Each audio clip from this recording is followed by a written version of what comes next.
But I will never let you fool me again, Sam. Ma, hindi ko binilog ang ulo mo, Ma. Mabuti na rin nandito ka because we were talking about the botched investigation of Sergeant Casas. You don't have to tell me that Sergeant Casas did such a sloppy job investigating dahil hinayaan ka nga niyang maabsweldo! Hindi ako. Ma, si George. Ma, pinagtakpan ni Sergeant Casas si George. Ma, hindi ka ba napapaisip? Ma, hindi ka nagtataka? Tatlo tayong nandun nung gabi na yun. Pero shoe prints ng nating dalawa ay nakita nila. Dahil pinagtakpan ni Sergeant Casas si George nung gabi na yun. Kapag lumabas ang apo, ang pinagbubuntis ni George at patuloy mong uurutin ang pamilya niya, I'll send you back to Baguio. Hindi na kailangan pa. Dahil kami po ang lalayas. O yun naman pala eh. I just agreed to this stupid DNA test to prove that I am carrying Basil's child. Pero hindi po ako papayag na dito siya lumaki kasama kayo. So what are you saying now? Ha, Sam? Na si George? Na si George ang tumulak kay Paco? Ma, all I'm saying is, kung may pagdududahan kayo, wag lang ako! Ikaw, Ma! You were there? At bago pa napatunayan ng mga polis na nag-suicide si Paco, hindi ka nilang ever consider as a suspect, Ma. Pero natatandaan mo, Ma, magkaaway kayo ni Paco bago siya namatay.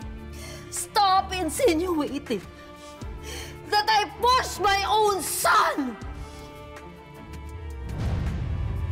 Ito ba yung sinasabi mo kaninang pagsisisihan ko?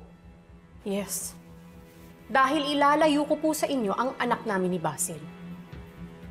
Hindi ko po hahayaan na lumaki siya dito. At malaman na magiging anak ko na pinagdududahan siya ng lolo niya kahit nasa tiyan ko pa lang siya. Wait, George. Hayop ka! Ma'am, awat na. Huwag kayo gagawa ng bagay na pagsisisihan ninyo. I'll give you my word. I'll dig deeper into this case. Maliban sa binanggit ni Miss Samantha, meron din ako nakita na discrepancy sa report ni Sergeant Casas. In my watch, I'll make sure na walang detalyeng makakaligtaan.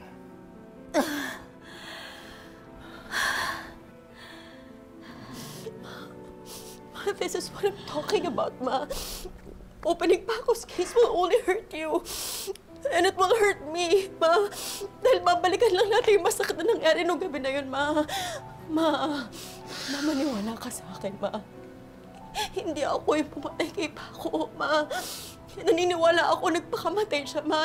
Yun din yung sinabi ni Basil, di ba? Noon. No. Hindi tumalo ng anak ko. Tinulak mo! Aurora, please, tama na. Sila pa talaga yung may ganang magmalaki.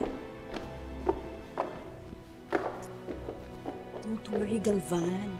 Nagpapahabol lang yung mga yan.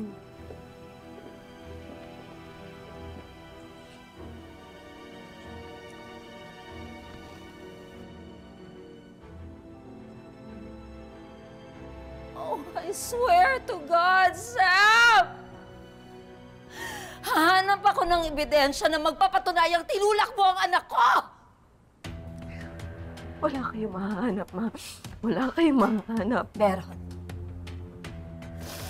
I will use my money, my power, my connection, Sam. Makakahanap at makakahanap ako ng ebidensya laban sa'yo.